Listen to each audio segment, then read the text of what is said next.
pare? So, dito tayo ngayon sa Opus Mall, guys. Check natin dito yung mga pwede nating makita. So, ito, pasyal tayo dito. Let's go! Siyempre, pagbungad nyo dito sa gitna, meron ditong malaking Christmas tree. At ay na nga, akit tayo ng second floor, guys. Ayun. So, napakaganda, no? Very social yung lugar. Ayan, meron pa siyang piano dyan sa gitna. Napakalawak. Diba? Pag akit nyo ng second floor, madadaanan nyo tong own days. Pilihan nyo ng salamin.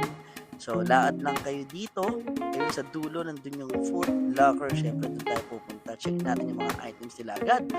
At eto, pagpasok nyo palang bubungan sa inyo yung mga on clouds.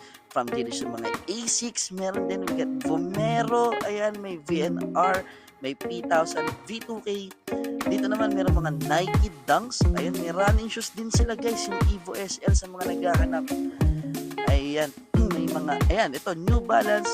Siyempre sa basketball shoes, hindi mawawala AE. Ayan, may Donovan Mitchell. Meron din Damian Lillard. May SD Players. Meron pa nga ditong Jato. May stock pa sila.